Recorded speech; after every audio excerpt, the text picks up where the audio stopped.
नमस्कार, मैं आकाश कुमार। स्वागत आपका हमारे चैनल पर। एक मुद्दा बहुत तेजी से गरमाया हुआ है, जिसमें leader of opposition Rahul Gandhi हो या तमाम विपक्ष के बड़े बड़े नेता, वो हरियाणा में मौजूद हैं। जी हाँ, हम आपको बता दें कि एक आईपीएस पूरण कुमार, जिन्होंने सुसाइड कर लिया, उनको लेकर एक चीज़ चल रही है कि वो दलित जाति से बिलोंग करते थे, वो SC/ST कैटेगरी से बिलोंग करते थे, और आईपीएस बनने के बाद, इतना पढ़ने लिखने के बाद भी उन्हें जातिगत भेदभाव सहना पड़ रहा था। आइए हम सुप्रीम कोर्ट के सीनियर एडवोकेट्स के साथ हैं। हमारे साथ मौजूद है विशाल जी और हमारे साथ मौजूद है एडवोकेट ध्रुव जी। इनसे बात करके बताएंगे कि आखिर में पूरण कुमार का केस क्या है। क्या आप लोगों को बहकाया तो नहीं जा रहा जाति के नाम पर? क्या इसमें भ्रष्टाचार सम्मिलित है या फिर क्या मसला है? नमस्कार सर, जिस तरीके से आपने पूरण कुमार का केस देखा, उसको लेकर आप क्या कहना चाहोगे? देखिए, बहुत दुर्भाग्यपूर्ण था कि कोई सीनियर आईपीएस ऑफिसर अपनी सुसाइड किया था। जब ये प्रथम दृष्टया केस देखा गया तो ऐसा लग रहा था कि जातिगत मामला हो सकता है। और क्योंकि बहुत बार ऐसा होता भी है कि जो उच्च जाति के लोग उच्च पद पे बैठे होते हैं, तो कई बार भेदभाव देखने को मिलता है। अभी भी समाज से भेदभाव को नकारा नहीं जा सकता है। लेकिन अब जो ये नया एंगल आ गया है कि एक और एएसआई, जिन्हें कि मुख्यमंत्री जी से वीरता के लिए पुरस्कार भी मिला गया है, उनके सही कामों के लिए, उनके अच्छे कामों के लिए, और समाज में एक अच्छी चीज़ स्थापित करने के लिए उन्हें कई बार पुरस्कार दिया जा चुका है। जब उन्होंने अपने 6 पन्ने के नोट्स और वीडियो बना के उन्होंने अपनी सुसाइड की, तो यह केस बहुत ही संदेहास्पद होते जा रहा है। और आगे चलकर ऐसा लग रहा है कि जो बड़े अधिकारी हैं वो कहीं ना कहीं इस केस में इम्प्लीकेट किए जा रहे हैं। और हो सकता है कि जब सीबीआई जांच हो, जब एसआईटी जो गठित हुई है उसमें जांच हो, तो यह पाया जाए कि कहीं ना कहीं भ्रष्टाचार हो रहा था। जब आप देखेंगे इस केस के बारे में, तो पूरण कुमार को अभी रिसेंटली ट्रांसफ़र कर दिया गया था, और ट्रांसफ़र के बाद कुछ दिनों की छुट्टी दी जाती है, तो उन्होंने छुट्टी ली थी और छुट्टी में ही वो थे। और ये 8 पन्ने का जो उन्होंने अपना नोट लिखा है, सुसाइड नोट, उसमें उन्होंने लिखा है कि कई बार उनके साथ इसके पहले भेदभाव और हो चुके थे। और उन्होंने एक वाकया का जिक्र किया कि एक जब ट्रेनिंग में थे तो वहाँ पे एक मंदिर था, और मंदिर में भी उनको लोग जाने से रोक देते थे। दूसरी चीज़ उन्होंने जिक्र किया था कि उनके पिताजी बीमार थे, और बीमारी में जब वो घर जाना चाहते थे तो उस समय स्टेट में कोई इमरजेंसी नहीं थी, इसके बावजूद भी उनको घर नहीं जाने दिया गया। और उसके बाद वो बहुत आहत हुए थे और उनके पिताजी की मृत्यु हो गई थी। लेकिन जब आप देखेंगे कि जो वीडियो वायरल हुआ, जो शराब कारोबारी थे उन्होंने अपने वीडियो को रिकॉर्ड किया, और इनके जो गनर थे उनकी गिरफ्तारी हुई। कई सुसंगत धाराओं में भ्रष्टाचार का आरोप लगा, और जब इनको लगा कि अब ये गिरफ्तार हो जाएंगे, तो इन्होंने अपने आला अधिकारियों के ऊपर, एसएसपी रोहतक के ऊपर यह आरोप लगाया कि यह हमें जातिगत होने की वजह से प्रताड़ित किया जा रहा है और ज़बरदस्ती इस केस में, भ्रष्टाचार के केस में फंसाया जा रहा है। तो ये अपने ही गन से अपने ही घर में सुसाइड कर लेते हैं, और अपनी पत्नी को और अपने एक दोस्त को वो सुसाइड नोट भेजते हैं और अपनी साइन मुहर सब कुछ करते हैं उस पर।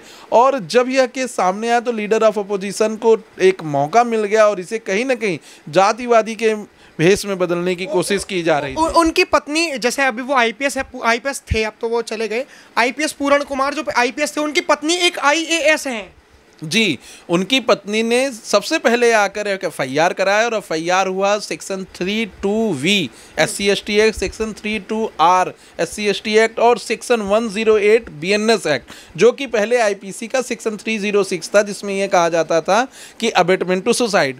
तो अब जैसा कि SS चीना वर्सेस विजय कुमार चौहान के केस में ऑनरेबल सुप्रीम कोर्ट ने कहा है कि सुसाइड का कोई डिफिनीशन किसी भी किताब में अभी तक भारतीय कानून में नहीं रखा गया है, लेकिन इसको इस तरीके से देखा जाएगा कि इसका मतलब सेल्फ किलिंग होता है। मैं आपको बता दूं पहले, अगर आप थोड़ी बेस स्टोरी समझना चाहते हैं कि आखिर में क्या हुआ था और अभी क्या मीडिया में, क्योंकि अभी हम जो आए हुए हैं, बेहद आपको खुशी होनी चाहिए कि हम जो यहाँ पर सीनियर एडवोकेट्स से उनका इंटरव्यू ले रहे हैं इस टॉपिक्स के ऊपर, वो कुछ हम आपको नया दिखाने की कोशिश कर रहे हैं। अभी तक जो मीडिया की सुर्खियों में चल रहा है कि एक आईपीएस जो दलित हैं, उनको प्रताड़ना झेलनी पड़ी डीजीपी के थ्रू और बड़े बड़े अधिकारियों के थ्रू, उनके प्रमोशंस रोक दिए। क्यों? क्योंकि सिर्फ वो दलित थे। अब यहाँ पर एक एंगल और नया आ गया। वो एंगल ये था कि जो आईपीएस हैं वो भ्रष्टाचार में लिप्त थे। उनका ड्राइवर पैसों की गाड़ी से भरा हुआ पकड़ा गया। जिन्होंने पकड़ा उसमें एक पुलिस वाले और थे जो एएसआई थे, संदीप कुमार। संदीप कुमार अगर उनकी जाति की बात करूँ तो वो जाट कम्युनिटी से बिलोंग करते हैं और हरियाणा में 25% जाट कम्युनिटी के लोग रहते हैं। और वो भी उस हाँ जाट ओबीसी से आते हैं शायद, नहीं वहाँ एससी। अच्छा वहाँ पे ठीक है। तो मेरे को जो एएसआई हैं उन्होंने सुसाइड सिर्फ इसलिए करा कि जो आईपीएस हैं जो दलित कार्ड खेल रहे हैं, मैं भी सुसाइड कर रहा हूँ, ये आम लोगों को बताने के लिए कि ये जो दलित कार्ड खेला जा रहा है बहुत गलत खेला जा रहा है।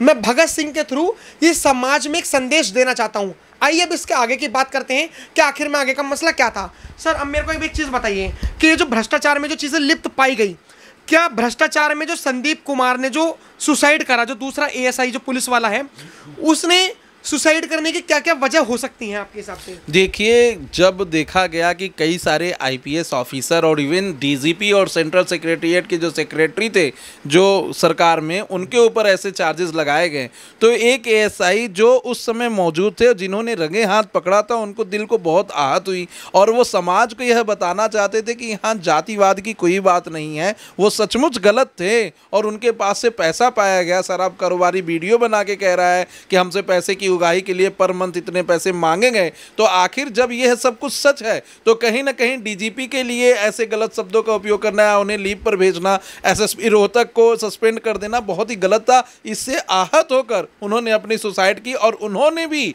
यह मांग की है कि मेरे हत्या की जिम्मेदारी इनकी फैमिली की होनी चाहिए और इनके ऊपर सुसंगत धाराओं में एफआईआर करना चाहिए। तो कहीं ना कहीं जो सेक्शन पहले लगे थे दूसरों लोगों के ऊपर, अब इनके परिवार के ऊपर भी वही सेक्शन लग रहे हैं।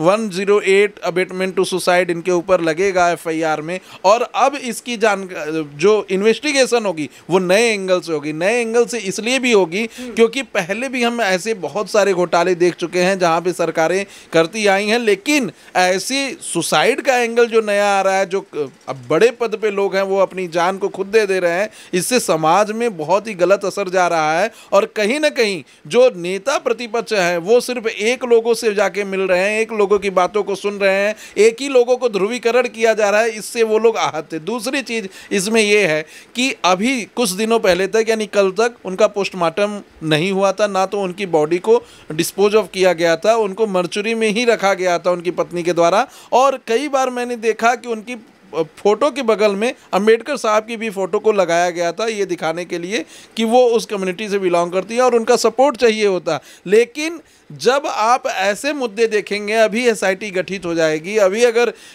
सीबीआई जांच इसमें हो जाएगी और यह पाया जाएगा कि सच में ये भ्रष्टाचार में लिप्त थे, तो आगे चलकर क्या ये समाज जो ऐसे ऐसे शब्दों को उपयोग कर रही है, क्या वो रोहतक एसएसपी को वापस उनकी वो रेपुटेशन लौटा पाएंगे? क्या वो डीजीपी को वो फिर से उस पोजीशन पे ला पाएंगे? 1950 के बाद सुप्रीम कोर्ट में अभी तक एक भी ऐसा एक्यूज्ड अबेटमेंट ऑफ सुसाइड का नहीं हुआ है जिसको कि फाइनली कन्विक्ट किया गया हो। इसका मतलब है कि इस केस में जो सेक्शन 108 बीएनएस का है, इसमें अभी तक किसी भी अपराधी को जेल में नहीं भेजा गया है, फाइनल सजा नहीं दी गई है, सब आगे चल के एक्विट हो जाते हैं। क्योंकि ऑनरेबल सुप्रीम कोर्ट का कहना है कि अबेटमेंट ऑफ सुसाइड में डायरेक्ट लिंक होना चाहिए, कोई भी कोरोबरेशन नहीं होना चाहिए, कोई भी हेयर से एविडेंस नहीं होना चाहिए, वहां डायरेक्टली ऐसा कुछ प्रदर्शित हो जिससे कि यह लगे कि इसने उसको उकसाया है या इसने उसके सुसाइड करने के लिए इसको जबरदस्ती ऐसा इम्प्लीकेट किया है, ऐसा बताया है कि ये सुसाइड कर ले। तो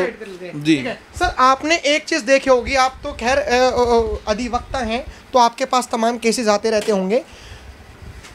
जो मरने वाला व्यक्ति होता है वो अंतिम बात अपनी सच कहकर जाता है, और जो पूरण कुमार जी हैं जो जो आईपीएस थे, उन्होंने अपने सुसाइड नोट्स में ये लिखा है कि मुझे बार बार कई बार जातिगत प्रताड़ना झेलनी पड़ रही है आईपीएस के पद पे रहने के बावजूद भी। मेरे को डीजीपी हो या एसएसपी हो, रोहतक के तमाम ऐसे बड़े बड़े उच्च अधिकारी हों, आपको क्या लगता है इस मसले को देखकर आप क्या समझे? देखिए, आप जो बोल रहे हैं वो डाइंग डिक्लेरेशन कहा जाता है कि मरने के पहले अगर कोई सुसाइडल नोट छोड़ता है, हाँ, तो उसको डाइंग डिक्लेरेशन कहते हैं। और डाइंग डिक्लेरेशन में जो आदमी सवाल क्रिएट कर जाता है वो जांच का विषय बनता है। अब लेकिन यहाँ सवाल ये है कि वो एक छोटे अधिकारी नहीं थे। आईपीएस की जो है पद प्राप्त करने के बाद जो है डेजिग्नेशन प्राप्त करने के बाद वो एडिशनल डीजीपी के पद पर बैठे हुए थे, समझे?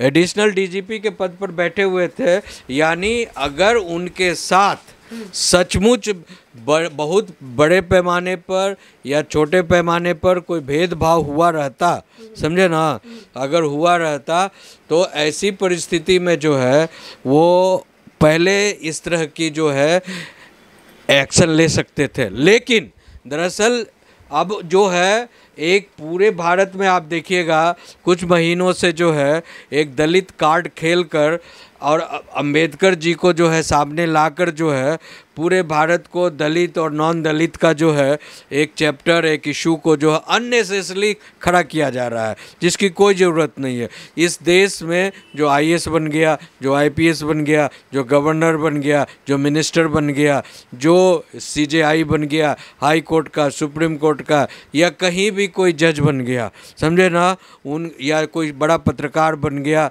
या बड़ा मीडिया कर्मी हो गया, उनके साथ कहीं भी किसी प्रकार का भेदभाव नहीं होता है, इस बात को जान लीजिए। और बिकॉज सभी लोग जानते हैं कि अगर ये भेदभाव हम करेंगे तो सामने वाला भी जो आदमी बैठा हुआ है समझदार है, पढ़ा लिखा है, और आजकल सोशल मीडिया का मतलब प्लेटफॉर्म इतना बॉर्डर है कि पूरी दुनिया में आप अपने इश्यूज़ को, अपने अधिकार को, अपनी रिस्पॉन्सिबिलिटीज़ को जो है वो आप वाइड स्प्रेड कर सकते हैं। अब सवाल ये है कि फिर ऐसा क्यों हो रहा है? अब ऐसा ये मैं जो फील कर रहा हूँ, पूरी जो मैंने अभी अध्ययन की, गहन अध्ययन की पूरी इशूज़ को और पेराफेरीज जो कंसर्न एंसिलियरीज इशूज़ है, तो उससे मुझे साफ जाहिर हो रहा है कि अभी आपने देखा होगा एक डीआईजी के घर से जो है अभी हाल में, कल परसों की भी बात है, डीआईजी के घर से 5 करोड़ प्लस कैश पाया गया, ठीक है, यही हरियाणा में ही कहीं पाया गया है, पंजाब में। तो ये पूरा जो टेरिटोरी है पंजाब हरियाणा, आप समझ सकते हैं कि ड्रग्स एंड माफियाज एंड वगैरह वगैरह लोगों से भरा हुआ है, समझे ना, अंतर्राष्ट्रीय गैंग वार चल रहा है वहाँ पर इस तरह का, तो गैंगस्टर्स भी बैठे हुए हैं पूरे, और जो बहुत सारे लोग विदेश में जाकर रह रहे हैं पंजाब और हरियाणा से, तो वो बहुत पैसा पंप कर रहे हैं, तो वहाँ कई तरह की रियल एस्टेट का मामला है, प्रॉपर्टीज़ का मामला है। तो ये जो है मिस्टर पूरन सिंह, जो वाई पूरन कुमार उनका नाम है, पूरा नाम, उनकी पत्नी भी आईएएस है। अब ये समझिए, छोटी सी बात देखिए, जिनकी पत्नी खुद आईएएस हो, हाँ, और खुद वो आईपीएस इतने बड़े पद पर बैठे हूँ, उनके साथ कोई भी आदमी डिस्क्रिमिनेशन क्या दूर दूर तक नहीं सोच सकता है। यही सवाल जनता कह रही है कि आखिर में एक व्यक्ति आईपीएस बन गया, हाँ, उसी की बीवी आईएएस बन गई, हाँ, और जो कि हम कॉन्फ्लिक्ट देखते हैं कि आईपीएस और आईएएस के बीच में मतभेद रहता है, हाँ, आईपीएस कहता है कि मैं बड़ा, आईएएस कहता है मैं बड़ा, पुलिस फील्ड में आईपीएस बड़ा होता है, वैसे वाली फील्ड में आईएएस बड़ा होता है, और दोनों के दोनों मियाँ बीवी। तो आखिर में दलित कब तक दलित है, ये सवाल तो मैं कह रहा हूँ कि जो आदमी एक सर्टेन जो सैचुरेशन प्राप्त कर लिया, जो एक पदवी प्राप्त कर लीजिए, वो कौन सा दलित है भाई? कहाँ का दलित है? दलित का मतलब होता है जिसका जो है आपको जीवन में आगे बढ़ने से रोका गया हो, उसको दलन कहते हैं। दलन कर कर आपको आगे नहीं बढ़ने, लेकिन आप तो उस पदवी को प्राप्त कर चुके हैं जो बड़े बड़े लोग सोचते हैं, समझते हैं, आगे बढ़ने के लिए पहुंचने का एस्पायरेशंस रखते हैं। जब आप ऑलरेडी उस पर पहुंच गए हैं तो वो आपकी दलित की जो दिमाग में, मिजाज में जो फैला हुआ है वो ख़त्म हो गया, और आपके साथ जो अन्याय, वो बेसिकली मूल बात समझिए, ये वाइड स्प्रेड करप्शन का मामला है, और करप्शन के पूरे परिवार में इनकी बात नहीं चलाया जाए, उसको ढका जाए, तो वो अपने से जो अपने कुकर्मों से व्यथित होकर जो है उन्होंने पूरी जो है एक दिमाग में फ्रेमवर्क बनाया है कि किस तरह से जो है मेरी प्रॉपर्टी बच जाए, पैसे बच जाए, जांच पास, बिकॉज ऑलरेडी एसआईटी का गठन हो चुका है इस मामले में, मैं आपको बता देना चाहता हूं, और एसआईटी का गठन भी हो चुका है। विजिलेंस के पास जितने भी सबूत थे वो सारे सबूत जो है एसआईटी के पास जमा हो चुका है। इसीलिए मामला जो है अब दलित और नॉन दलित का नहीं है। और जो मिस्टर कपूर हैं, जो डीजीपी थे पंजाब पंजाब ये हरियाणा के, वो जो है छुट्टी लंबी छुट्टी पर भेज दिए गए हैं। लेकिन उस पर भी सवाल उठ रहा है कि बिना जांच रिपोर्ट आए, और एसआईटी जब गठन हो गया तो उसको जांच का रिपोर्ट आना चाहिए था, तब एक्शन लेना चाहिए था। लेकिन सरकार ने जो है उसको लंबी छुट्टी पर कपूर जी को, डीजीपी को भेज दिया।